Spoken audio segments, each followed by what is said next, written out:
नमस्कार, आप देख रहे हैं आपकी नज़र और मैं हूं आपकी होस्ट जोया। आज दिन की सबसे बड़ी राजनीतिक खबरें लेकर आई हूं, जिसमें मिलेंगी देश और दुनिया की सियासत के नए मोड़, बड़े बयान और चुनावी हंगामे की पूरी जानकारी। तो चलिए देखते हैं आज सियासत की दुनिया में क्या कुछ खस रहा। मणिपुर में हिंसा अभी थमी नहीं है। वहीं एक बार फिर महिला के साथ दरिंदगी और हत्या का मामला सामने आया है। जिरीबाम जिले के एक गांव में 31 साल की आदिवासी महिला के साथ रेप किया गया और इसके बाद उसे आग के हवाले कर दिया गया। महिला 3 बच्चों की मां थी। जानकारी के मुताबिक गुरुवार को ही कुछ हथियारबंद लोगों ने घर पर हमला किया था। मृतक महिला के पति ने थाने में FIR दर्ज करवाई है।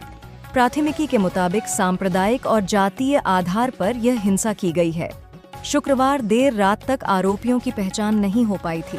कहा जा रहा है कि आरोपी घाटी के ही रहने वाले हैं। झारखंड में चुनाव प्रचार के दौरान कांग्रेस के राज्यसभा सांसद इमरान प्रताप गढ़ी ने खिजरी और कांके में प्रत्याशियों के लिए किया प्रचार किया। इस दौरान उन्होंने कहा, मैं झारखंड में भारत देश का नक्शा लेकर जनता के बीच जा रहा हूं। असम के मुख्यमंत्री जी बताएं कि झारखंड की कौन सी सीमा है जो किसी दूसरे देश से जाकर मिलती है। झारखंड के लोगों को अपमानित करना बंद करिए। भाजपा नेताओं का हर नारा झूठा है। झारखंड में इनका हर प्रोपेगंडा विफल हो गया है। झारखंड में विधानसभा चुनाव को लेकर सरगर्मी तेज है। रांची से सटे हटिया विधानसभा में पिछले चुनाव की तरह इस बार भी टक्कर नवीन जायसवाल और कांग्रेस प्रत्याशी अजय नाथ शाहदेव के बीच होने जा रही है। लाइव हिंदुस्तान की टाम ने कांग्रेस प्रत्याशी अजय नाथ शाहदेव से बातचीत की। उस दौरान उन्होंने कहा कि हटिया के लोग अब बदलाव चाहते हैं। वर्तमान विधायक के विकास के दावे खोखले साबित हो रहे हैं। हाँ, कांग्रेस ने तेलंगाना में जातिगत जनगणना शुरू करने का फैसला किया है और इसका मकसद सामाजिक और आर्थिक विकास के लिए नीतियां बनाने में डेटा का उपयोग करना है। राहुल गांधी ने प्रधानमंत्री नरेंद्र मोदी और केंद्र सरकार पर निशाना साधते हुए इस मुद्दे को उठाया। उनका कहना है कि जातिगत जनगणना के डेटा से पता चलेगा कि समाज में किस वर्ग को किन संसाधनों की अधिक आवश्यकता है, जिससे समाज के सभी वर्गों के लिए समान विकास की योजना बनाई जा सकेगी। कांग्रेस का यह कदम आगामी चुनावों के मद्देनजर महत्वपूर्ण माना जा रहा है, क्योंकि इससे विभिन्न जातीय समुदायों का समर्थन हासिल करने की कोशिश की जा रही है। इसके माध्यम से कांग्रेस ने यह संदेश देने की कोशिश की है कि वे जाति आधारित असमानता को खत्म करने के लिए ठोस कदम उठाने के पक्ष में हैं। महाराष्ट्र में विधानसभा चुनाव के चलते हाल ही में उत्तर प्रदेश के मुख्यमंत्री योगी आदित्यनाथ चुनाव प्रचार के लिए स्टार प्रचारक की हैसियत से महाराष्ट्र गए।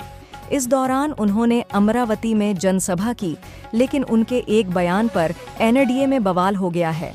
NDA के कुछ दल योगी आदित्यनाथ के बयान में समर्थन में आ गए, तो कुछ दलों के नेताओं ने इस बयान का विरोध किया। खास बात यह है कि महायुति के ही 2 दलों ने एक दूसरे पर बयान दिया। जहां NCP ने खुले मंच से योगी के बयान का विरोध किया, तो शिवसेना शिंदे के नेता संजय निरुपम ने अजित पवार को एक तरह से नसीहत दी। महाराष्ट्र विधानसभा चुनाव के करीब आते ही राजनीतिक माहौल गर्म हो गया है। ऑल इंडिया मजलिस-ए-इत्तेहादुल मुस्लिमीन AIMIM के प्रमुख असदुद्दीन ओवैसी ने छत्रपति संभाजी नगर में एक चुनावी सभा के दौरान प्रधानमंत्री नरेंद्र मोदी और उनकी सरकार पर सीधा निशाना साधा। ओवैसी ने PM मोदी के एक हैं तो सेफ हैं वाले बयान का जवाब देते हुए कहा कि भारत तभी सुरक्षित है जब न्याय है।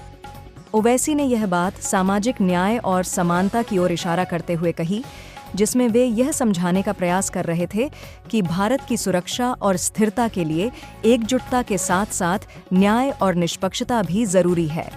उन्होंने केंद्र सरकार पर यह आरोप लगाया कि बिना न्याय के केवल एकता की बात करना अधूरा है और यह वास्तविक सुरक्षा का आधार नहीं हो सकता। ओवैसी के इस बयान से साफ है कि वे आगामी चुनावों में न्याय और समानता के मुद्दे को केंद्र में रखकर प्रचार कर रहे हैं। रूस के उप विदेश मंत्री सर्गेई रयाबकोव के हालिया बयान से संकेत मिला है कि मॉस्को यूक्रेन में शांति स्थापित करने के लिए अमेरिका के नवनिर्वाचित राष्ट्रपति डोनाल्ड ट्रंप के प्रस्तावों को सुनने का इच्छुक है। उन्होंने यह बात तब कही जब अमेरिका में सत्ता परिवर्तन के बीच यूक्रेन और रूस के बीच संवाद को लेकर दुनिया की नज़रें वॉशिंगटन और मॉस्को पर टिकी हैं। हालांकि रयाबकोव ने स्पष्ट नहीं किया कि रूस का संवाद बाइडेन प्रशासन के साथ हो रहा है या ट्रंप के संभावित प्रशासन के सदस्यों के साथ। Maharashtra BJP manifesto. केंद्रीय गृह मंत्री अमित शाह ने महाराष्ट्र विधानसभा चुनाव से पहले अपने सबसे बड़े चैलेंजर महाविकास अघाड़ी के सहयोगी दलों की विचारधाराओं पर तंज कसा। अमित शाह ने एक तरह से उद्धव ठाकरे को चुनौती देते हुए कहा कि क्या वे राहुल गांधी को ये बोल सकते हैं कि वे वीर सावरकर के लिए 2 अच्छे शब्द बोल सकते हों।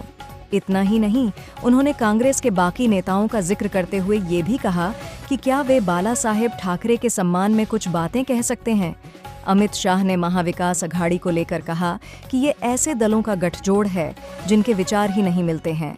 उन्होंने इसे बेमेल गठजोड़ बताते हुए महाराष्ट्र की जनता से धोखा बताया।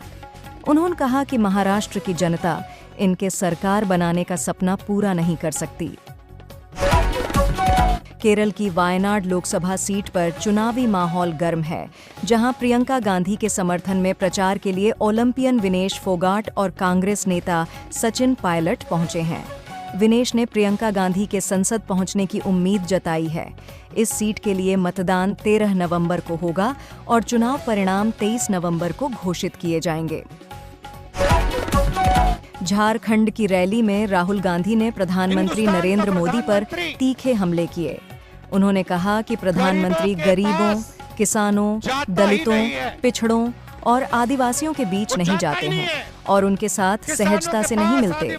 राहुल ने यह भी कहा कि मोदी कभी किसी गरीब के यहाँ शादी में नहीं गए, लेकिन बड़े उद्योगपति अंबानी की शादी में शामिल हुए।